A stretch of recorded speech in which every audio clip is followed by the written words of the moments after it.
السلام علیکم ورحمۃ اللہ وبرکاتہ۔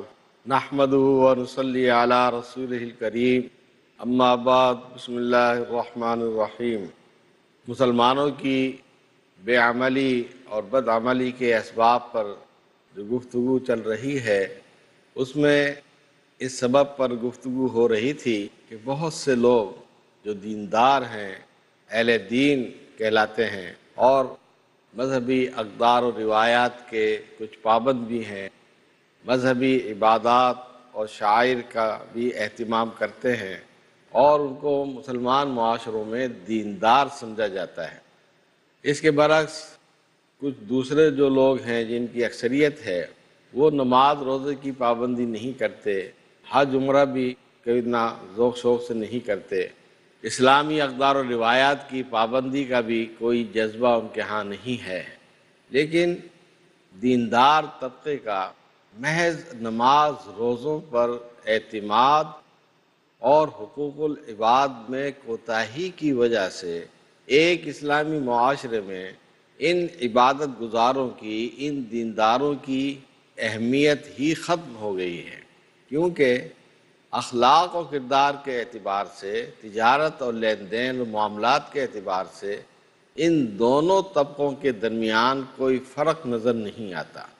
ایک نمازی اور غیر نمازی، اور ایک حاجی اور ایک غیر حاجی، اور ایک روزے دار اور ایک غیر روزے دار، ان دونوں کی تجارت بھی ایک جیسی، جھوٹ، فریب، جال سازی، بددیانتی، خیانت، یہ دونوں کے ہاں عام ہے۔ تو تجارت و کاروبار کا معاملہ بھی ان دونوں کا ایک جیسا ہے۔ اسی طریقے سے زبان کی سچائی کا بھی دونوں کے ہاں اہتمام نہیں ہے، اخلاق و کردار کی بلندی کا بھی دونوں جگہ اہتمام نہیں ہے۔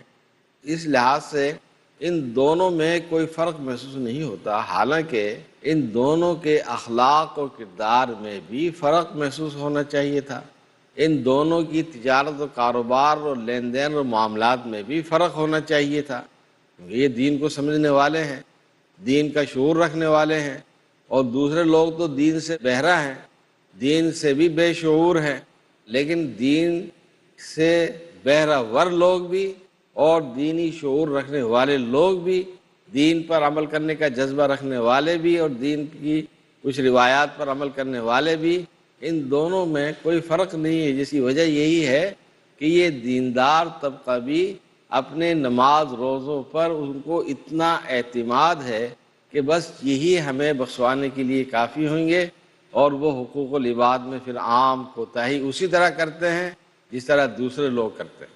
تو یہ گویا ان کا ڈبل جرم ہے، دوسرے بے دین لوگوں کے مقابلے میں دیندار لوگوں کا محض نماز روزوں پر اعتماد اور اخلاقیات سے بے اعتنائی، یہ ایک بہت بڑا جرم ہے۔ بے دین لوگوں کو کہا جائے بھئی تم نماز پڑھا کرو، روزہ رکھا کرو، رمضان مبارک آئے، سچائی اختیار کرو، راست بازی اختیار کرو، تو وہ یہ کہنے میں حق بجانب ہوتے ہیں کہ ہمارے معاشرے میں جو لوگ نماز روزے کے پابند ہیں، حج عمرے کرتے ہیں، گاڑیاں بھی ماشاءاللہ رکھی ہوئی ہیں، لیکن وہ کون سے ہم سے اچھے ہیں اخلاق میں، معاملات میں، تجارت میں، کاروبار میں؟ ہم سے کون سے وہ بہتر ہیں؟ یعنی ہم لوگوں کی نمازیں، روزے، عبادات، حج عمرے، یہ معاشرے کے لوگوں پر اس لیے اثر انداز نہیں ہو رہے ہیں اور لوگوں کی نظروں سے ان کی قدر و قیمت اس لیے ختم ہو گئی ہے کہ ہم اخلاقی کردار کا اچھا نمونہ پیش نہیں کرتے، جو دیندار طبقہ ہے۔ دیندار طبقے کی اس اخلاقیات سے بے اعتنائی کی وجہ سے ان عبادات کی قدر و قیمت بھی لوگوں کی نگاہوں سے ختم ہو گئی ہے، اور لوگ اس طرف آنے کے لیے تیار نہیں ہوتے۔ یہ کس کا قصور ہے؟ یہ دیندار لوگوں کا قصور ہے، یہ ان لوگوں کا قصور ہے جو نماز روزوں کے پابند ہیں، کہ انہوں نے وہ نماز روزوں کی تو وہ پابندی کرتے ہیں، لیکن اخلاق و کردار میں وہ اسی طرح گھٹیا ہیں جس طرح دوسرے بے دین لوگ ہیں۔ اس کی وجہ کیا ہے؟ وہ یہی وجہ ہے کہ شیطان نے ان کو اس دھوکے میں مبتلا کر دیا ہے کہ تم تو نمازی ہو، روزے دار ہو، حاجی ہو، عمرہ کرنے والے ہو، اب تمہیں کوئی ضرورت نہیں ہے زیادہ اخلاقیات پر توجہ دینے کی، اپنی تجارت اور کاروبار کو سدھارنے کی، بس تم نے نماز پڑھ لی یہی کافی ہے۔ اسی لیے نمازیوں کے حال ایک طرف نماز پڑھیں گے مسجد میں آ کر، اور مسجد سے جا کر جب باہر دکان پر بیٹھیں گے، مارکیٹ میں بیٹھیں گے، تجارت کاروبار کریں گے، تو پھر وہاں جھوٹ بولیں گے، جال سازیاں کریں گے، لوگوں کو دھوکہ دیں گے، فریب دیں گے۔ تو اس لیے محض نماز روزوں پر اعتماد یہ بھی مسلمان قوم کو بے عمل اور بد عمل بنانے میں بڑا کردار ادا کر رہا ہے، اور اخلاقیات سے بے اعتنائی۔ حالانکہ حقوق العباد کا معاملہ اتنا اہم ہے کہ قیامت کے روز اللہ تعالیٰ اپنے حقوق میں جو کوتاہیاں ہوں گی، اللہ کے حقوق کیا ہیں؟ نماز پڑھنا، روزہ رکھنا، حج عمرہ کرنا، زکوٰۃ ادا کرنا، یہ اللہ کے حقوق ہے۔ ان میں اگر کچھ تھوڑی بہت کوتاہی ہو جائے گی تو ہو سکتا ہے اللہ تعالیٰ معاف فرما دے۔ اس لیے اس نے کہا نا وَيَغْفِرُ لِمَن يَشَاءُ، کہ شرک کے علاوہ اگر میں کسی کا گناہ کوئی معاف کرنا چاہوں گا تو کر دوں گا۔ تو گویا حقوق اللہ میں جو کوتاہی ہے اس کی معافی کا امکان ہے، لیکن حقوق العباد کا جہاں تک معاملہ ہے تو اللہ تعالیٰ فرمائے گا کہ میں نے اس میں دخل نہیں دینا، بلکہ تم آپس میں ایک دوسرے کے ساتھ معاملہ نمٹاؤ۔ تو وہاں کیا ہوگا؟ وہاں کسی کے پاس دینار و درہم تو نہیں ہوگا، پیسہ تو نہیں ہوگا، کہ وہاں جس نے کسی کے ساتھ حق تلفی کی ہوگی، کسی کے ساتھ ظلم کیا ہوگا، کسی کی جائیداد ہتھیائی ہوگی، تو وہاں اس کو معاوضہ دے دے گا، کسی کے پاس کچھ ہوگا ہی نہیں۔ اور اس طرح وہاں نہ دوستی کام آئے گی، نہ سفارش کام آئے گی۔ تو وہاں کیا ہوگا کہ جن لوگوں نے نیکیاں کی ہوں گی ان کی نیکیاں ان لوگوں میں تقسیم کر دی جائیں گی جن کے اس نے حقوق غصب کیے ہوں گے، جن کے ساتھ اس نے ظلم و زیادتی کا معاملہ کیا ہوگا۔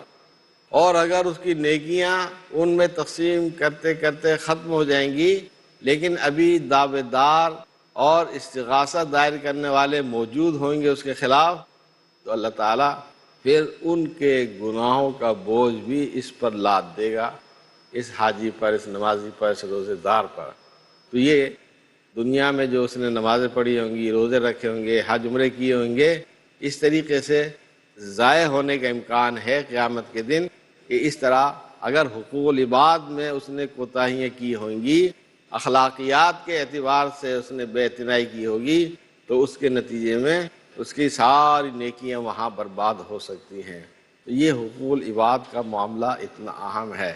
اسی لیے رسول اللہ صلی اللہ علیہ وسلم نے فرمایا ہے کہ دیکھو قیامت آنے سے پہلے، اس دن کے آنے سے پہلے جس دن کسی کے پاس کوئی دینار درہم نہیں ہوگا، تم اس کا ازالہ دنیا ہی میں کر لو۔ اگر ایسا نہیں کرو گے تو وہاں تمہاری نیکیاں لے کر تقسیم کی جائیں گی، اور اگر یہ بھی نہیں ہوگا تو ان کو دوسروں کی برائیاں پھر تم پر لاد دی جائیں گی۔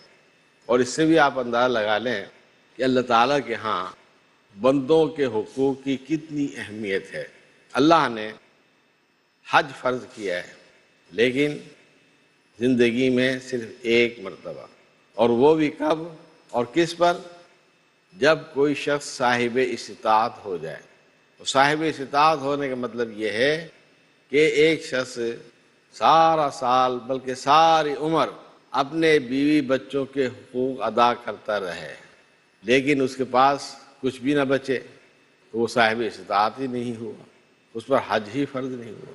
تو ایسے شخص پر جو اپنے گھر والوں پر، اپنے بیوی بچوں پر تو خرچ کرتا رہا، لیکن اللہ کا حق جو حج کی صورت میں اس نے ادا کرنا تھا، وہ چونکہ صاحب استطاعت ہی نہیں ہو سکا، تو اللہ نے اپنا یہ حق بھی اس پر فرض اس وقت تک نہیں کیا جب تک اللہ کے بندوں کے حقوق ادا نہیں کر پائے گا۔ ایسے آپ اندازہ لگا لیں کہ اللہ تعالیٰ کے ہاں بندوں کے حقوق کی کتنی اہمیت ہے، کہ پہلے تم بندوں کے حقوق ادا کرو، بیوی بچوں کے حقوق ادا کرو، اگر بچ جائے تو پھر اللہ کا حق ادا کرنا ہے تم نے، ورنہ نہیں۔ اسی طریقے سے زکوٰۃ کا معاملہ ہے۔ اللہ نے زکوٰۃ سال میں ایک مرتبہ فرض کی ہے، لیکن کس پر فرض کی ہے؟ کہ سارا سال آپ اپنے بال بچوں کو کھلاتے پلاتے رہیں، ان کی تعلیم و تربیت پر خرچ کرتے رہیں، ان کی دیگر ضروریات زندگی پر خرچ کرتے رہیں۔ اگر آپ کے پاس کچھ بھی نہیں بچتا تو زکوٰۃ بھی فرض نہیں ہے، اللہ کا یہ فریضہ تم پر عائد نہیں ہوگا۔ ہاں، ان تمام اخراجات کے بعد اگر آپ کے پاس کچھ رقم بچ گئی ہے اور وہ نصاب کی حد کو پہنچ گئی ہے تو پھر اللہ کا یہ زکوٰۃ کا فریضہ تم پر عائد ہوگا۔ تو اس سے آپ اندازہ لگا لیں کہ اللہ تعالیٰ کے ہاں حقوق العباد کی کتنی اہمیت ہے، لیکن بدقسمتی سے ہمارا دیندار طبقہ بھی جو حقوق اللہ کی ادائیگی کا اہتمام کرتا ہے، حقوق العباد میں کوتاہی اس کے ہاں عام ہے۔ یہی وجہ ہے کہ ہمارے معاشرے میں میاں بیوی کے حقوق، اس میں بھی آپس میں بڑی کوتاہیاں عام ہیں۔ میاں بیوی کے حقوق صحیح طریقے سے ادا نہیں کرتا اور بیوی میاں کے حقوق ادا نہیں کرتی، الا ماشاء اللہ، سوائے چند لوگوں کے۔ اسی طریقے سے اولاد اور والدین کا معاملہ ہے، اولاد والدین کے حقوق صحیح طریقے سے ادا نہیں کرتی، اور بعض دفعہ ماں باپ بھی، والدین بھی اولاد کے حقوق ادا کرنے میں کوتاہی کر جاتے ہیں۔ تو یہ ان کے باہم حقوق کی ادائیگی میں کوتاہی کی وجہ بھی وہی اخلاقیات کی کمی ہے۔ حالانکہ رسول اللہ صلی اللہ علیہ وسلم نے اپنی بیویوں کے بارے میں فرمایا تھا، خیرکم خیرکم لأہلہ وَأَنَا خَيْرُكُمْ لِأَهْلِي، کہ تم میں سب سے بہتر وہ ہے جو تم میں سے اپنے گھر والوں کے لیے بہتر ہے، اور میں اپنے گھر والوں کے لیے سب سے زیادہ بہتر ہوں۔ تو بہتری کا معیار ہی رسول اللہ صلی اللہ علیہ وسلم نے یہ بیان فرمایا ہے کہ جو اپنے گھر میں بیوی بچوں کے ساتھ بہتر کردار ادا کرتا ہے، صحیح کردار ادا کرتا ہے، وہ تم میں سب سے بہتر ہے۔ اسی طریقے سے پڑوسیوں کے حقوق میں کوتاہیاں بھی عام ہیں، اور اس کی وجہ بھی یہی اخلاقیات کا فقدان ہے۔ تو یہ اخلاقیات کی وجہ سے جو کوتاہیاں ہمارے معاشرے میں عام ہو رہی ہیں، باوجود نماز روزوں کی پابندی کے، یہ اخلاقیات کی کمی کا بہت ہی ہمارے ہاں شاخسانہ ہے۔ مزید گفتگو ہم تھوڑے سے وقفے کے بعد انشاءاللہ کریں گے، پھر تھوڑی دیر کے بعد حاضر ہوئیں گے۔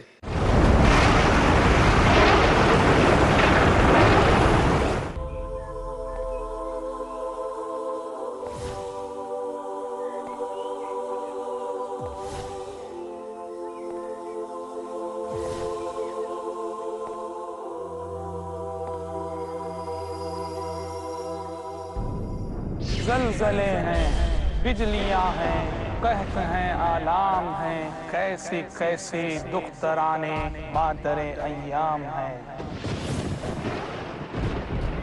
انسانیت کی دکھتی پیٹھ کو اسلام کی دیوار ہی سہارا دے سکتی۔ زندگی کے سفر میں اگر آپ الجھنوں کے شکار ہیں تو دیکھیے ہمارا پروگرام الجھنیں، صرف پیس ٹی وی پر۔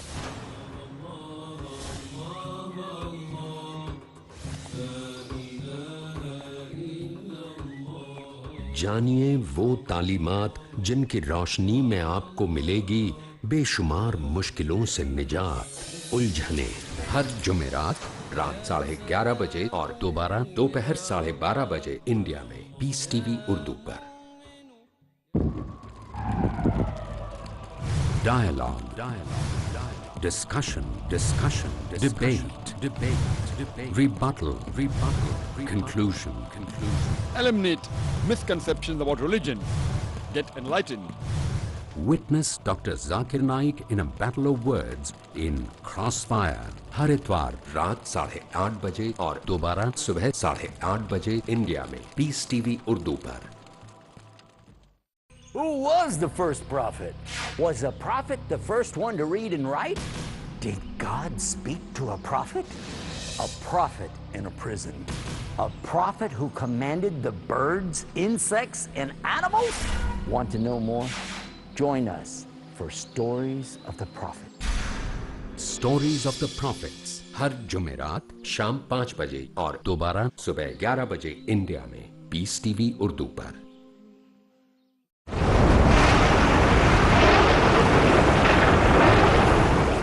السلام علیکم ورحمۃ اللہ وبرکاتہ۔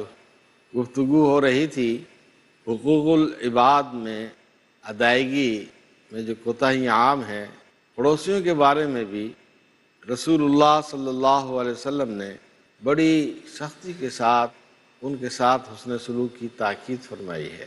ایک حدیث میں آپ نے فرمایا واللہ لا یؤمن واللہ لا یؤمن واللہ لا یؤمن، 3 مرتبہ آپ نے فرمایا اللہ کی قسم وہ مومن نہیں ہے، اللہ کی قسم وہ مومن نہیں ہے، اللہ کی قسم وہ مومن نہیں ہے۔ صحابہ کرام ڈر گئے، پتہ نہیں کس کے بارے میں آپ یہ فرما رہے ہیں۔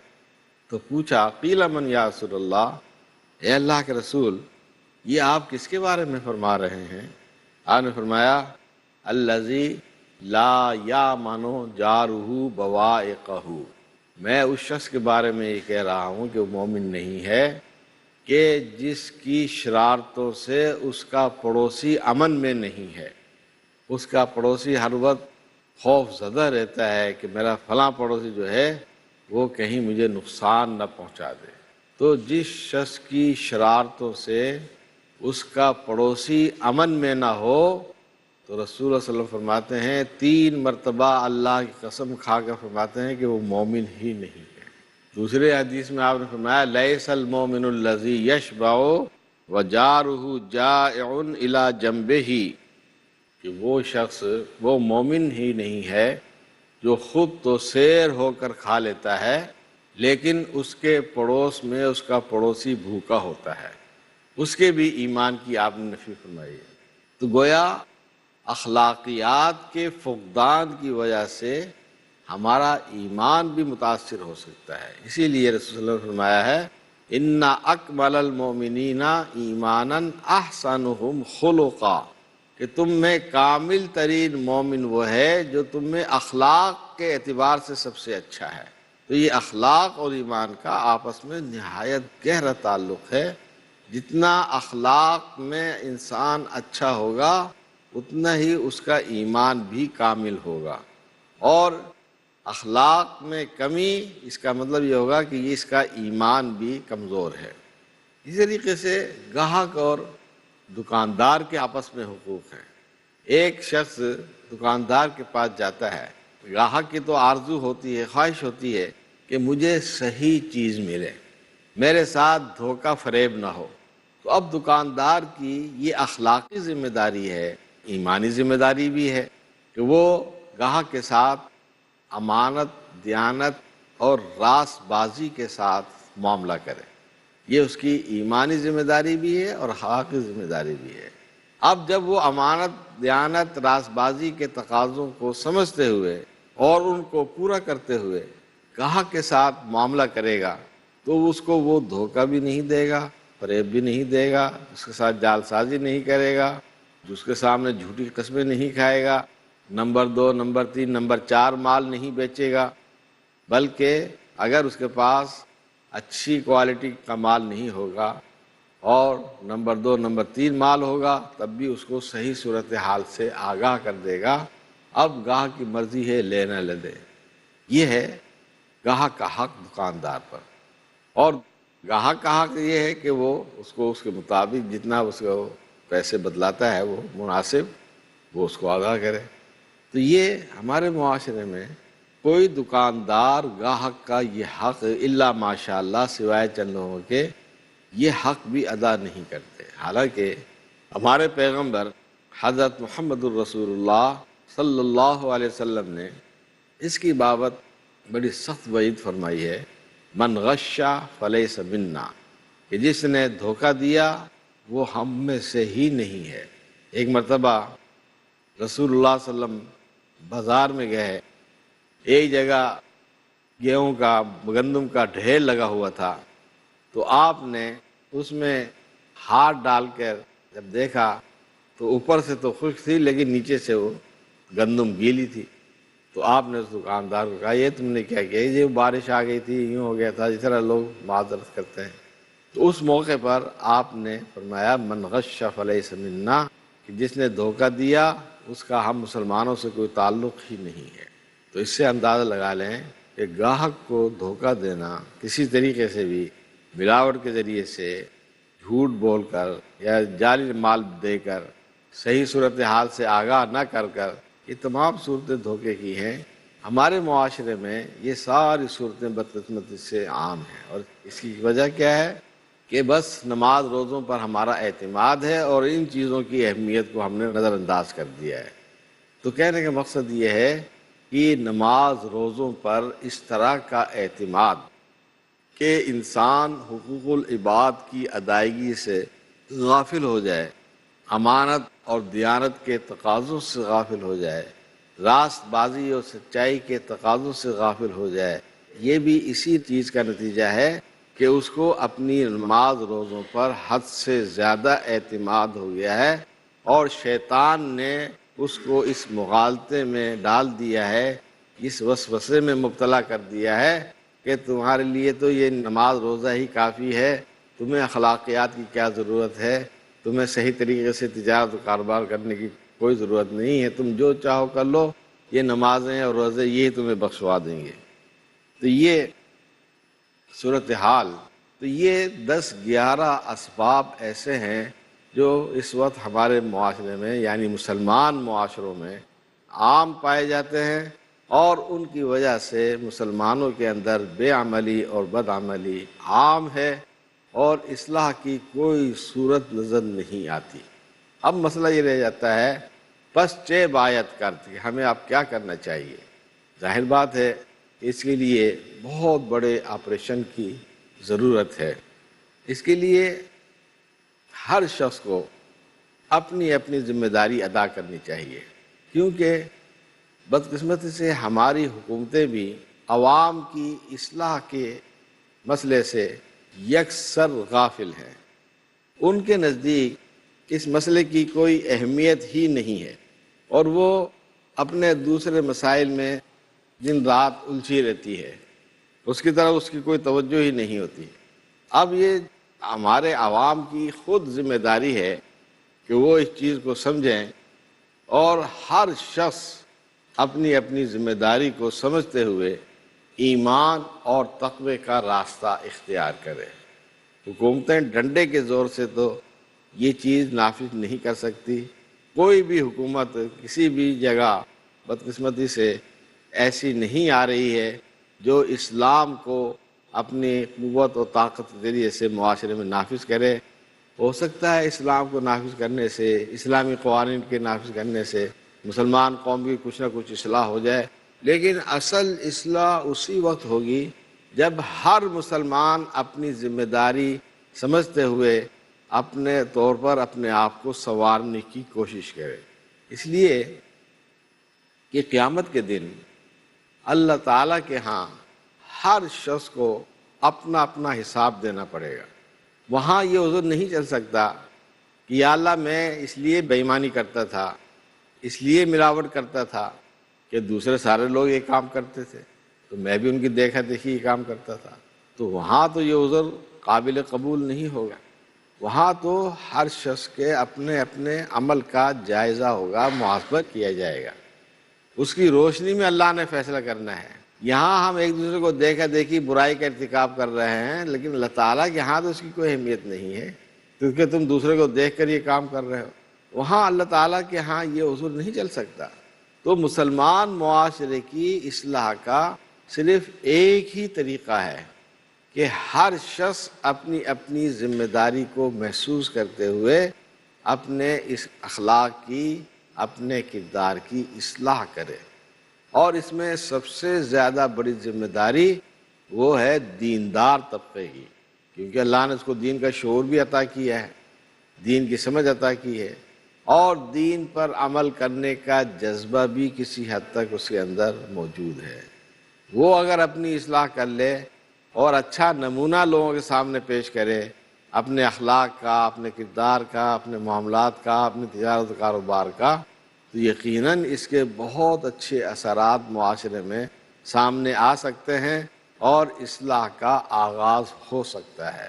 لیکن اگر ہم دوسروں کو ہی دیکھتے رہیں گے کہ جب تک دوسرے نہیں سنوریں گے، دوسرے صحیح نہیں ہوئیں گے، ہم نے اپنا اخلاق کردار درست نہیں کرنا، تو ظاہر بات ہے کہ پھر بگاڑ اور فساد میں دن بدن ہی اضافہ ہوتا چلا جائے گا۔ اس لیے اس کا اصل حل یہی ہے جس کا ذکر اللہ تعالیٰ نے قرآن مجید میں ہی فرمایا ہے، وَلَوْ أَنَّ أَهْلَ الْقُرَىٰ آمَنُوا وَاتَّقَوْا لَفَتَحْنَا عَلَيْهِمْ بَرَكَاتٍ مِّنَ السَّمَاءِ وَالْأَرْضِ اگر بستی والے صحیح معنوں میں ایمان لے آئیں اور تقوی اختیار کر لیں تو ہم ان پر آسمان اور زمین کے دروازے کھول دیں گے۔ اس پر گفتگو انشاءاللہ اگلی نشست میں ہوگی۔ وآخر دعوانا ان الحمد للہ رب العالمین۔